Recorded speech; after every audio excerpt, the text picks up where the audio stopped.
Hello, I am Keena Sears, Vice President and Co-Chair of Workforce Development in Philly SHRM. Welcome to Leveraging the Power of Apprenticeship to Meet Your Talent Needs. This webcast is part of the chapter's Workforce Development series, How to Hire, Recruit, and Retain Untapped Talent. Today's conversation, we will do a deep dive into the benefits of apprenticeships as a talent development solution. You'll have the opportunity to hear from the SHRM Foundation about the HR Registered Apprenticeship Program. And we also shine the spotlight on Pico Energy, an Exaline company, who have implemented skill-based recruitment and hiring strategies for their enterprise needs. The vision of the Workforce Development Committee is to be the leading authority on HR management and workforce development. We want to mobilize and equip HR with the tools and strategies to embrace untapped talent pools. And that includes people who have served in the military, who've been just as impacted, caregivers, career changers, and opportunity youth between the ages of 16 and 24. Activating a skills-first mindset can yield better hiring and retention outcomes, which you'll learn more about shortly.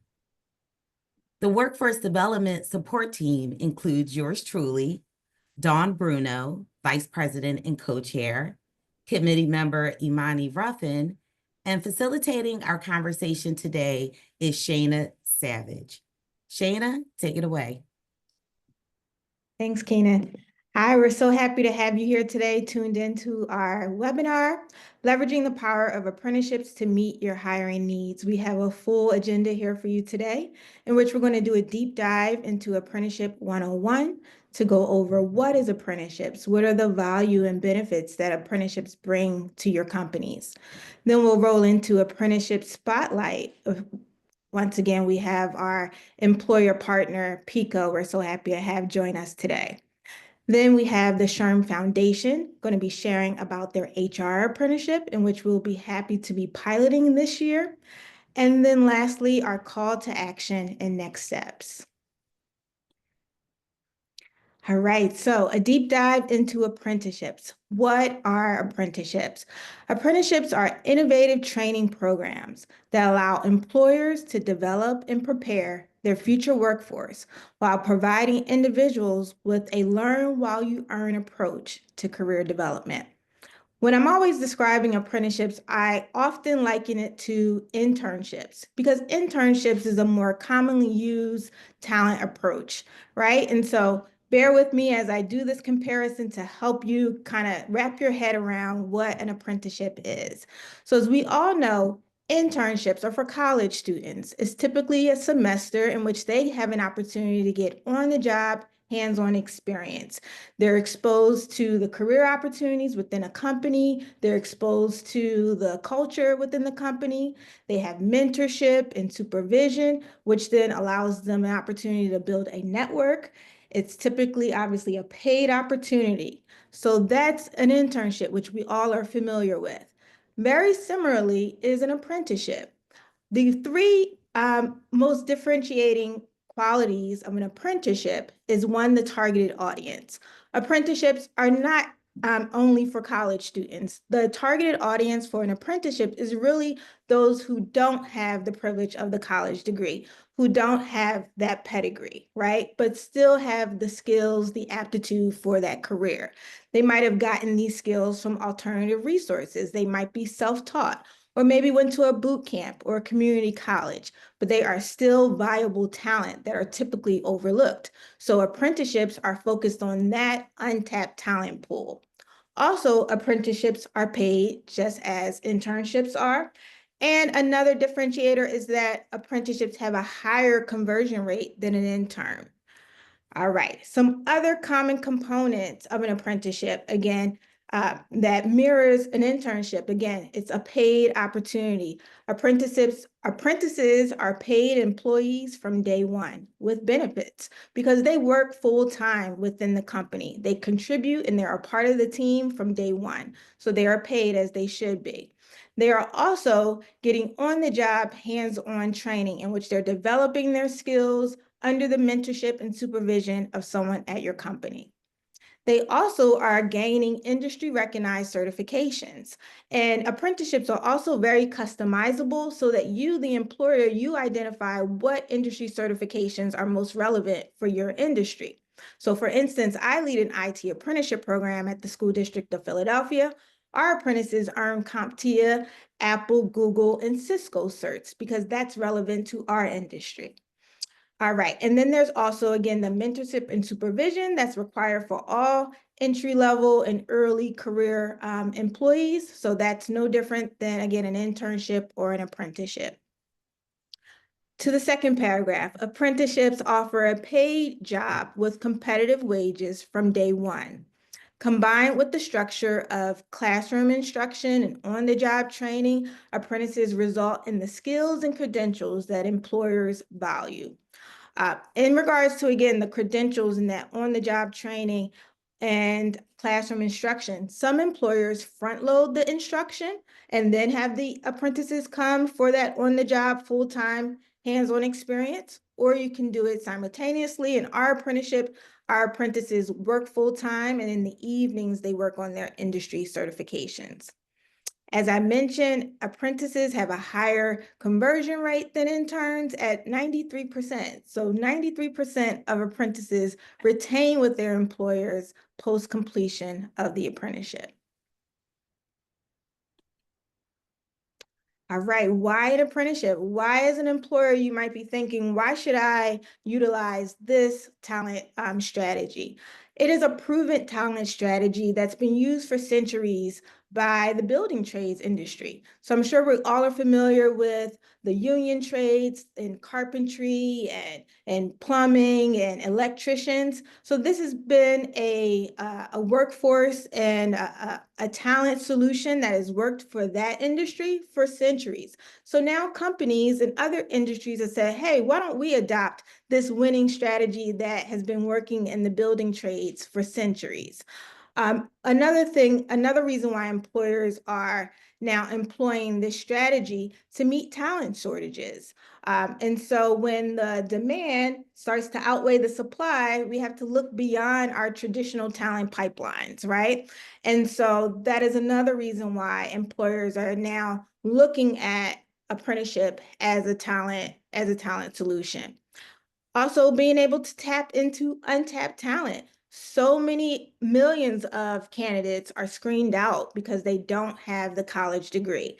Again, apprenticeships are a more inclusive strategy that looks at skills beyond pedigree, looks at skills beyond degrees. And so it's a more inclusive strategy. It fills our talent pipeline with now more diverse and qualified talent to meet the talent shortages and to meet those skills gaps. Also, if you're an employer and you're looking at your workforce and you're thinking, I have a lot of baby boomers that are going to be retiring in the next 1 to 5 years, this is also another strategy to really think about how can I not let all of that institutional knowledge walk out the door, all of those skills walk out the door, right? So let's employ apprentices. Let's bring apprentices into our workforce so that we can upskill and reskill them. And those retiring employees can then be the mentor, be the supervisor for those apprentices so that that information is retained within the company. Also, with apprentices, it decreases turnover and increases retention. Like I mentioned before, apprentices stay. 93% of apprentices are retained and stay within the company and grow a career within the company. Also, it reduces the cost and time to hire. As HR professionals, we all know the time it takes to find that key employee, right? It takes thousands of dollars, up to 6 weeks on average, to hire a new employee. So if you already have apprentices in your workforce, that reduces that cost and time to hire, thereby increasing productivity, profitability, and they are an affordable talent pool. Apprentices are not brought in at your standard entry-level wage. They're brought in a little lower until their skills and they master those skills and competencies, then their salaries increase. So it's also an affordable talent pool. All right, a little bit more about the adoption of apprenticeships across industries now. As we spoke about, apprenticeships really started in the building trades, but now other industries have begun to adopt this talent pipeline and this strategy to meet their talent needs. So industries that have really started to hone in on this are, again, industries that have had a high demand but low supply, right? And so those are industries like advanced manufacturing, healthcare, and IT. And as you can see, these are employers, these are Fortune 500 employers, common names that we all know that have begun to leverage the strategy of apprenticeships. Accenture, huge player in the business industry, and Drexel University in higher education, and Google in tech, and Chubb in insurance, and Merck and pharmaceuticals and healthcare industries. All right, some benefits of working with the SHRM apprenticeship program. So SHRM has a HR apprenticeship in which we, again, will be piloting an HR apprenticeship program here in Philadelphia with our Philly SHRM. And there are lots of benefits that align with partnering with an established apprenticeship model like the SHRM HR apprenticeship. So some benefits for an employer is, again, tapping into untapped talent that are typically overlooked and screened out because they don't have a college degree, but they do have the experience and the skills needed to meet your hiring needs. Also, increasing retention, as I spoke about, but also a positive return on investment. Employers that invest $1 into every apprentice returns $1.47. So that's a positive return on that investment. Employees are productive. They are very productive and ambitious and just eager for the opportunity and to continue to contribute and learn. And they're also skilled HR professionals. That is the goal, right? Is to be building a pipeline of skilled HR professionals. All right. And then for the apprentices, again, they are earning as they're learning. They're gaining skills in a growth industry. So apprentices are always in industries in that, again, there's a demand for their skills. These are not dead-end jobs that we're preparing folks for, but careers. And they also are going to be receiving the support from the HR SHRM Foundation. Again, it is a solid model that comes with support for training, comes with support with recruitment, and also, again, preparing individuals for a career pathway. All right, so you might be thinking, this sounds great. This sounds too good to be true, right? Well, how can I join? What is going to be required of me as an employer? Three key objectives for you as an employer.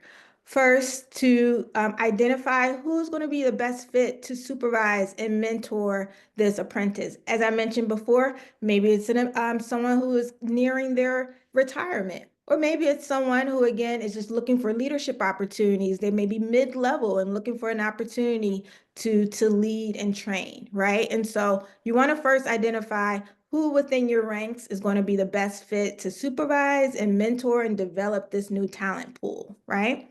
All right, so that's the supervision and apprenticeship. And then there's also the investment in this talent. As we invest in all of our employees, we also need to invest in our apprentices because they are new employees. They are going to be full-time employees with benefits. So looking at your resources within your company, how much resources do we have available to support our apprentices? All right.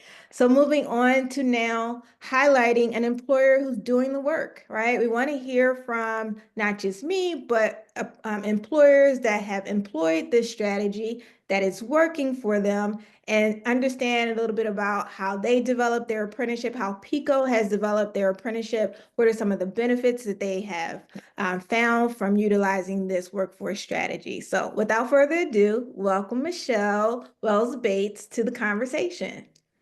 Thank you so much. So great to be here. So happy to talk about apprenticeships because they've been very beneficial to PICO as well as to the communities we serve. So I'm really ready to get into the conversation.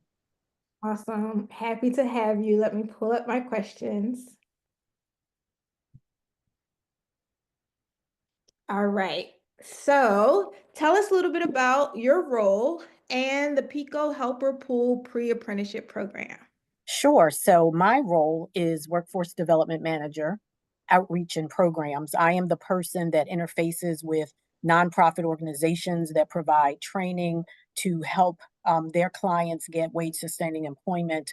I also connect to programs for youth to help them learn about STEM education so they know about opportunities that can be afforded to them either through an apprenticeship or through a college if they want to go to college. But I'm sort of the I call myself the connector. So I'm connecting to nonprofits, to government, to schools, all in hopes of getting people upskilled and employed within the utility industry or like industries. Awesome. Awesome. What led PICO to explore and invest in the apprenticeship model? Excuse me. So for us, it's a couple of things, right? And it's what you talked about. So you talked about the fact that you have an aging workforce. So we recognize that specifically for our trades, which are electric and gas mechanics, that a lot of them will be retiring. So what kind of pipeline do we have? We need to build a pipeline. Secondly, we recognize that at Pico, we make a good living. Our employees do well, but we sit in some communities that aren't as fortunate. So how can we impact the communities that we serve and help them become more vibrant? So it's a combination. So it's the business model of saying we do need workers, but also how can we support our communities and make things in the communities better? And also, thirdly, how do we make our workforce look like the communities we serve? So putting all those things together led us down this helper pool pre-apprenticeship program. Awesome. Awesome. Very conscious employer, very, yeah, inclusive model. I like that. Tell us what roles you're specifically able to fill with these workforce programs, this Mhm, pre-apprenticeship program. What specific need are you filling? Because there has to be a mhm. business case for it, right? As you mentioned. Absolutely. And you Absolutely. mentioned that a lot of your electricians and folks are nearing retirement. Mhm, So what specifically for our audience are some roles that are feeding directly into hiring for like open roles in your company that are feeding through your workforce and pre-apprenticeship programs? mhm. Sure. So, and I'll just start a little bit about talking about what the helper program is, helper pool apprenticeship program is. So, basically, it's a program where you get in classroom as well as on the job training to help prepare you to move into an apprenticeship role, which then will lead into being a mechanic. So, we do electric, we do gas, we have aerial line mechanics, so working above ground up on poles in a bucket truck. We also have electric buried underground. You'll see some communities that don't have electric poles because their electric's underground. So we have mechanics that work on that. Outside the city of Philadelphia, we service gas, natural gas. So homes that heat or cook with natural gas, they have main running down the street or to connect to their homes. So that's another type of mechanic. We also have transmission and substation. You see those really big, tall towers which are the transmission lines, and that's another opportunity for this helper pre-apprentice to move into. So how it works is that the helper pre-apprentice program is an up to 2-year program, and they come in the first 14 weeks is in classroom as well as a rotation around all those areas that I just mentioned. And at the end of the 14 weeks they graduate, and then they can be assigned to the area of their choice. So say they've rotated around all those departments, they like aerial lines, so they say I'd like to be um, given an aerial line assignment. So then they are assigned in that particular area, and they continue to be a helper, meaning that they help pack the truck, they help pack the tools, they do anything that is required of them from being asked of them from the foreman's perspective. And they do that work, but are prepared during that 14 weeks to be able to then apply for an apprenticeship position in the area of their choice. That's awesome. That's awesome. Um, so what I'm hearing is that again, with apprenticeships, Mhm, they're long term, right? And so up from 14 absolutely. weeks to 2 years, that means Mhm, they're really building in their skill sets. They're mhm, becoming a part of the culture. They're really building a network. They're really, being embedded in this company, which gives that company a larger return on the investment, greater retention, and all those benefits that I can just think of. Can you share Mhm. a little bit more from, again, being closer to Sure. work? Obviously, what are some of the other benefits that Mhm. PICO is really gaining from Mhm. investing in the workforce and pre-apprenticeship programs? And really, it's kind of all the above that you said, because, one, they are learning about a corporate culture, about teamwork. So they're learning to navigate that. And we help them do that because they are assigned a mentor as well. So to help them kind of get used to that corporate culture. So that makes for a better working environment, also for a better employee who understands the culture, understands what it means, to belong to a corporation. So that helps them to stay engaged and stay connected. One. Two, we are bringing in people who love the work, who, one, some of them never knew about the work, one. So we've introduced them to a new industry and then they're like, wow, never knew this existed and really like it. Two, for some who wanted to do the work but didn't know how to connect. So they're all excited and really dedicated to do the work as well. So it just makes for a better team, a better group of working people, because they feel that they belong, they understand how it works, and they're excited about the work. They're excited about the impact that the job has on them and their families. Some have purchased homes, purchased cars, been able to do vacationing, things that they were never able to do prior to having a career like this. And then what I hear from a lot of people, what they like about it, is that they're helping their community, because a lot of times people don't hear from us until their lights are off or their gas is off, and we have to go fix it. But there is such satisfaction from people that do this line of work to say, I was able to get someone's electric back on, or I was able to get their gas back on. So it's a sense of pride with that as well. So that's the kind of things that they bring to us. And that they get out of the experience and working. And it's not a job, it's a career, and you spend a lot of time with your team, with the other folks that are working the jobs with you. So then they become sort of a family. It's a camaraderie, and they look out for each other. The big thing about Pico is about, our number two things. One being safety, two being diversity, equity, and inclusion. So your team wants to make sure that you return home the same way you came. So it's a big deal to keep each other safe. But that's the kind of working environment, camaraderie that is developed by working at Pico. That's awesome. I think that Mhm. that's also really unique with the apprenticeship models, just in general, like Mhm. all that support that you just mentioned, the mentorship, the Mhm. supervision, Mhm. the teamwork, the collaboration, the looking Mhm. out for each other. And I think that that's a part of, again, the benefit and the win-win, and the reason why Mhm. the retention is so high for apprentices, right? Because they have Mhm. a sense of belonging, they feel really a part of the culture. That was going to be one of my questions, but Mhm. you answered it. Mhm. Think so often you graduate from college, you're 22 years old, and you get dropped into the deep end. They're like, Right, right. job. But Mhm. with the apprenticeship, you're really getting that on the job, hands-on experience, but also the supervision, the coaching, the mentorship, the safety to fail, Mhm. and Right. the camaraderie of a cohort of folks that are doing Mhm. the same thing. And so I think, again, this is such a strong model to meet talent needs and also to develop Mhm. future workforce. So I'm Absolutely. glad to hear that, Yes.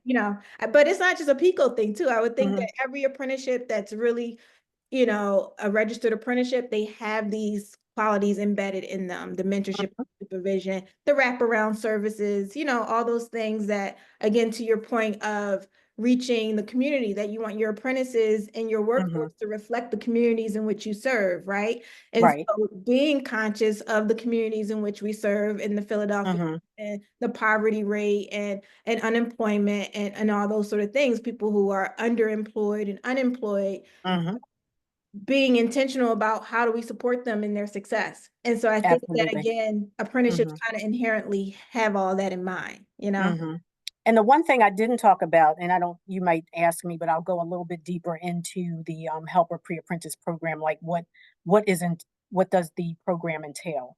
So we found that there are barriers to come into PICO, just probably like any other um, company, that there may be some barriers that or hurdles that people can't seem to get over. And that's kind of why we developed the helper pre-apprentice program, because we address some of those barriers in the program so that we can hire people and then start to train them to move on out of the pre-apprenticeship program. But one of the things being is the CAST test, CAST, Construction and Skilled Trades Test. This is a test that anyone who is interested in the trades at PICO would, or is an industry standard, so anyone interested in the trades and utilities would need to take it. So, people are different in different areas or different perspectives regarding that test. Like, I may be good in math, maybe I'm a little rusty, maybe I just never had it at all, but I like the work and I'm good with my hands, right? So we partnered with a firm, Beyond Literacy, which is a nonprofit literacy agency, and they developed a curriculum to prep for the test. So as a helper, you get that test prep right in the room. So instead of having to take it up front, we give you the prep in the class so that you can increase your skills to be able to pass that test. The other thing, if you came into the trades, you would need a driver's license. We find that people don't necessarily have a driver's license. They live in Philadelphia. Maybe I take public transportation. Maybe insurance is prohibitive for me to buy, so I don't have a vehicle. Give you 9 months to get the driver's license. Those are some of the things to try to. The third thing is a physical assessment. If you came and interviewed in the trade, you would be required to do a physical assessment, which is a foreman will demonstrate some tasks using tools, tell you how to do something. You have to replicate that.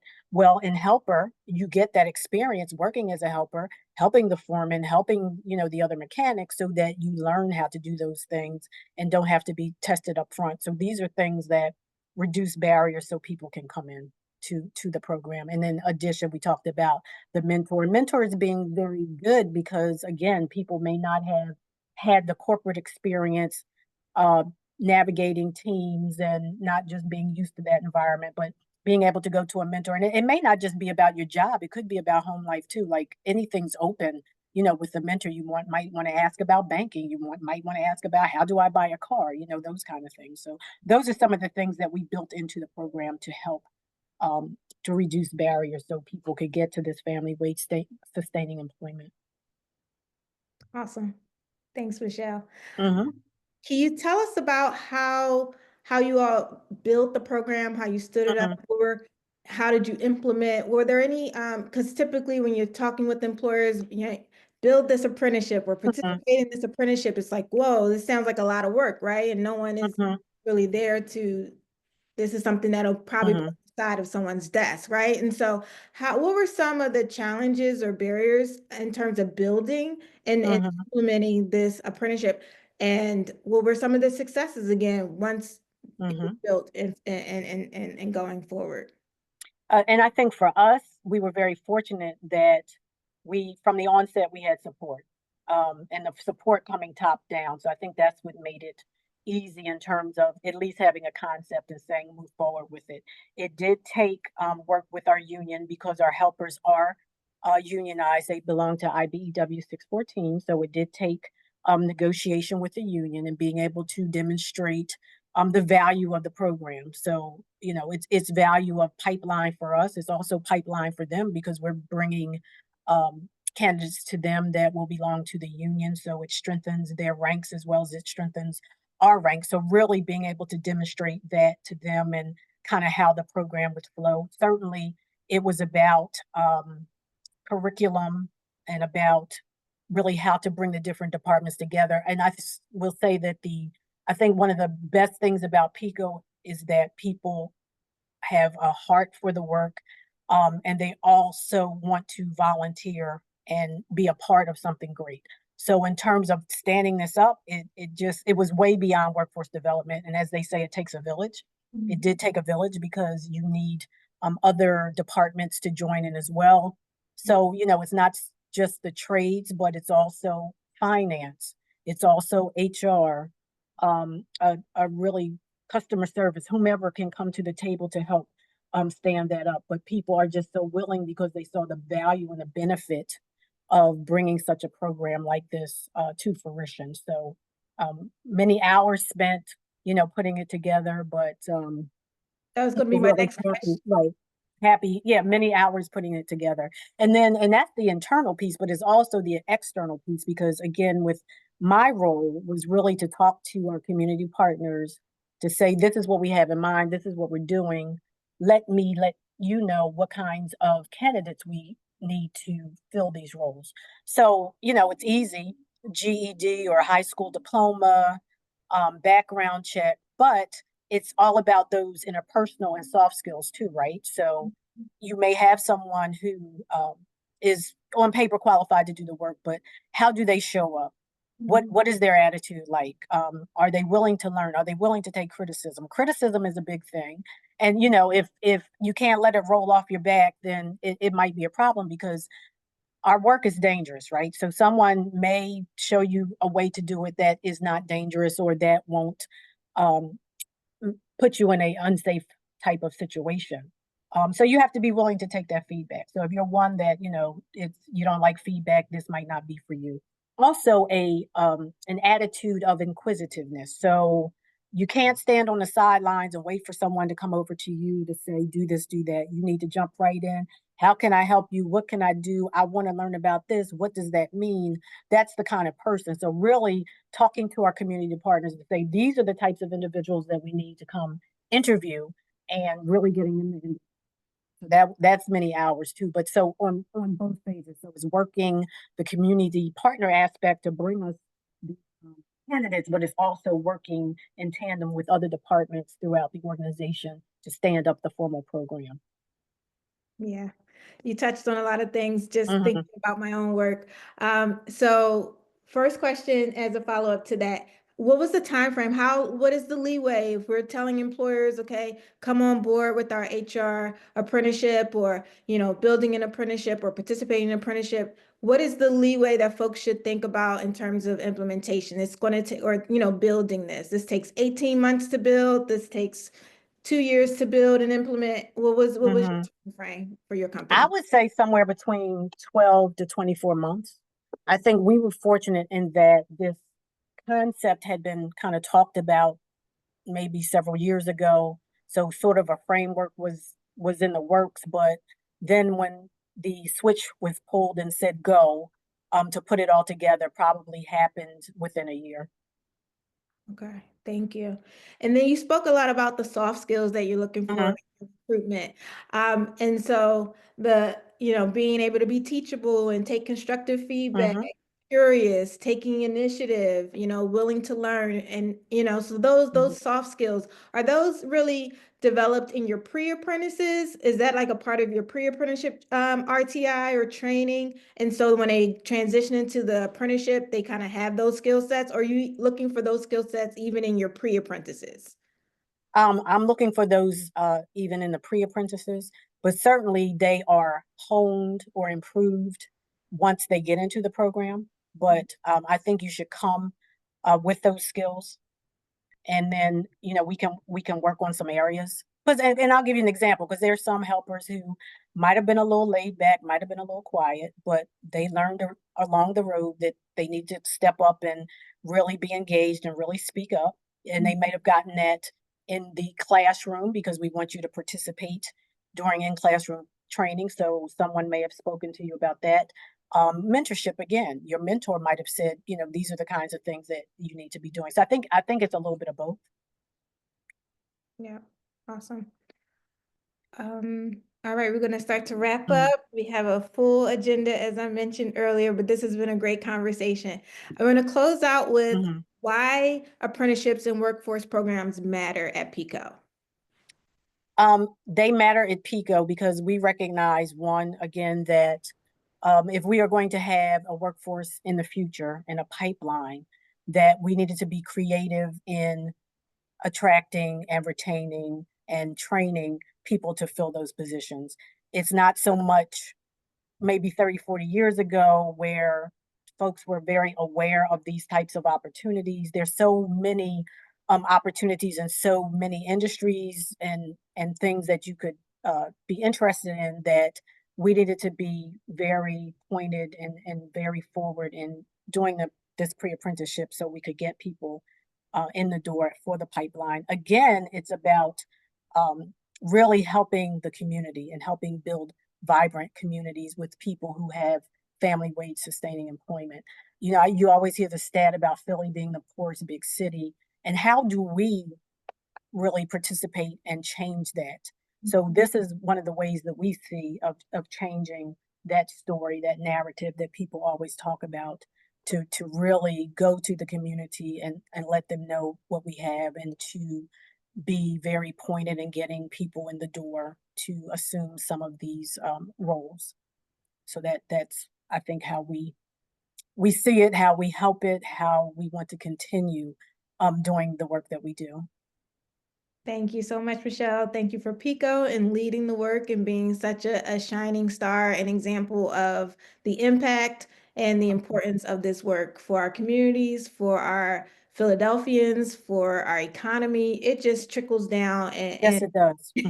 and we all Definitely win does. when we open, when we're more inclusive, when we open and create access to talent, regardless of where they're coming from. But if they have the talent and the will, that there's an opportunity. So thank you for opening up the door and Thank you. continuing to develop diverse talent.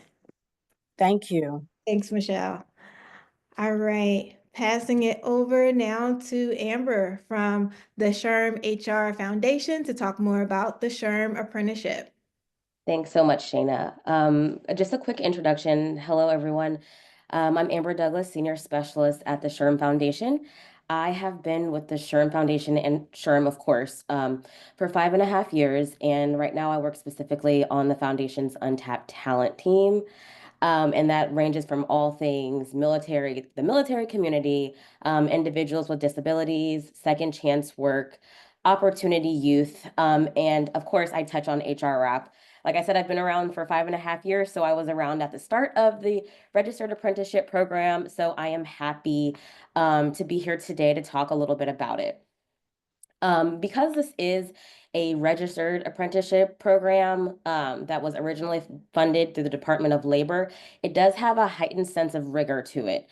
And at the end of the program, your employee will absolutely be ready to be out in the HR field.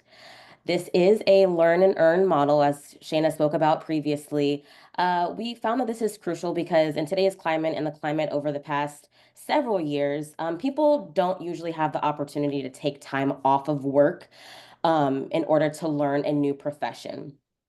And with that, the bulk of the people that are in the program are usually lateral moves within the company and can learn the job without having to have a hiccup in pay, because like we mentioned, like that is super critical and crucial.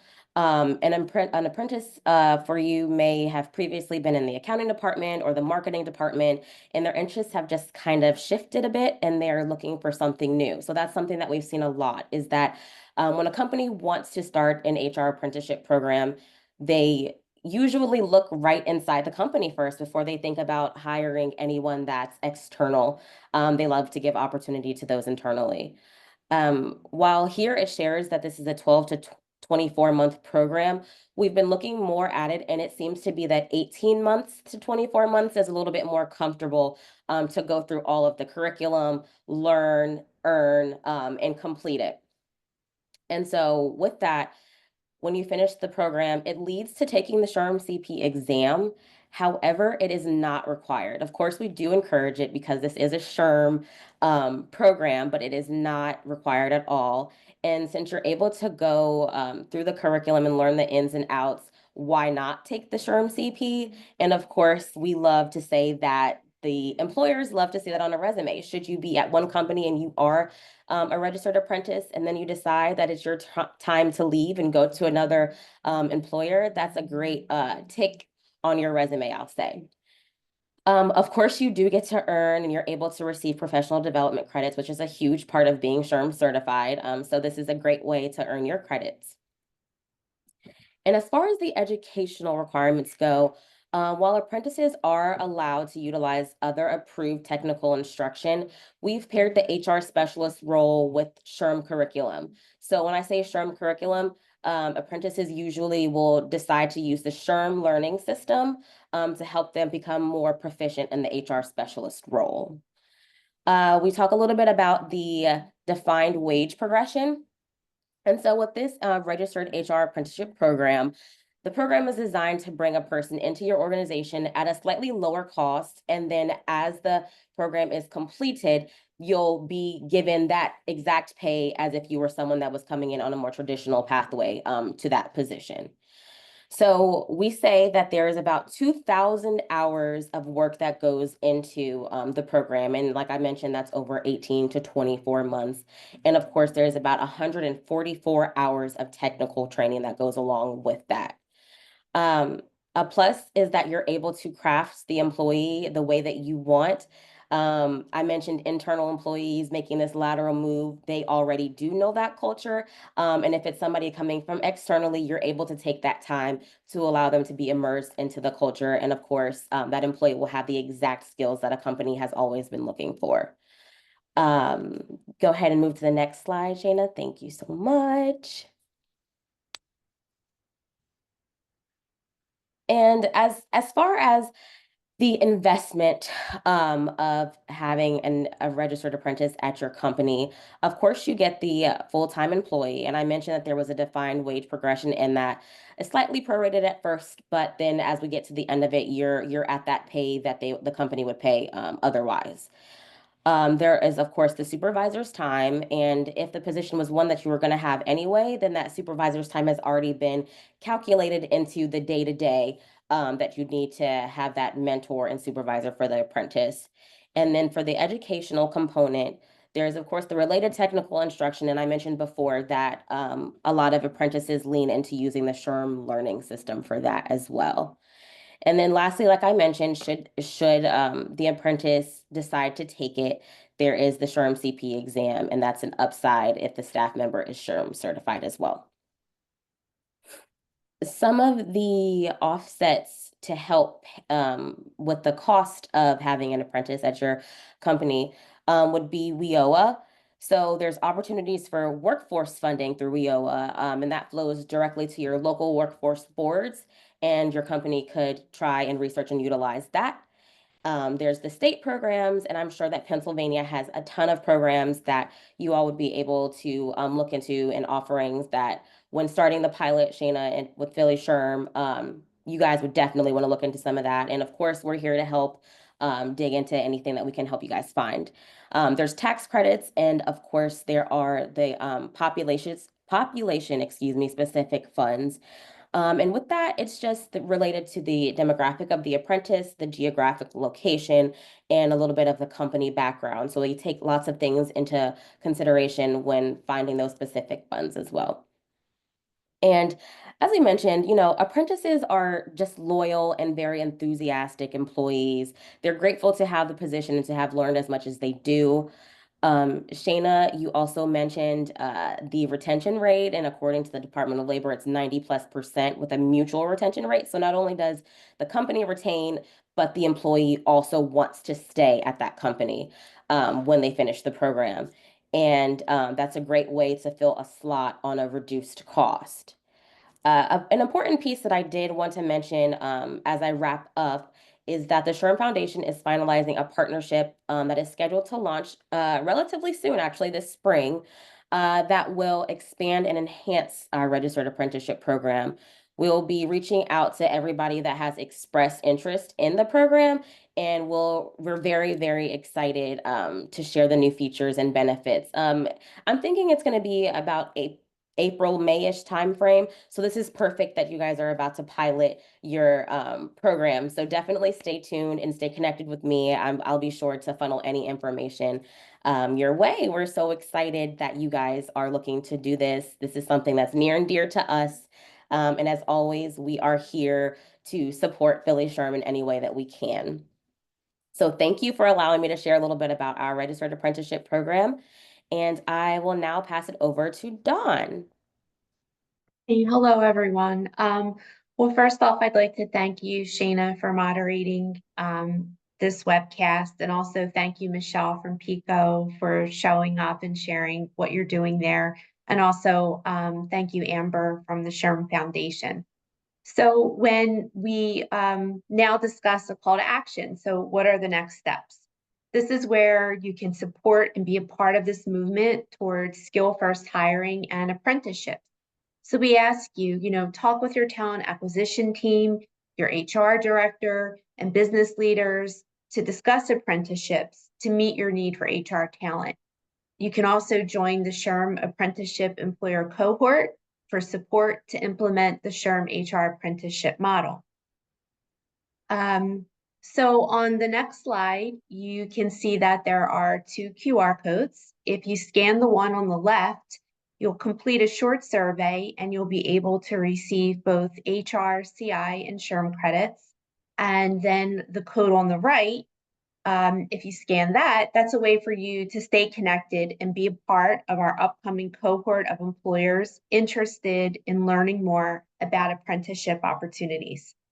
And finally, for more information about SHRM's upcoming events, both in person and virtually, we invite you to join us at phillyshrm.org, and you can also follow us on social media. Thank you, everyone. Thank you.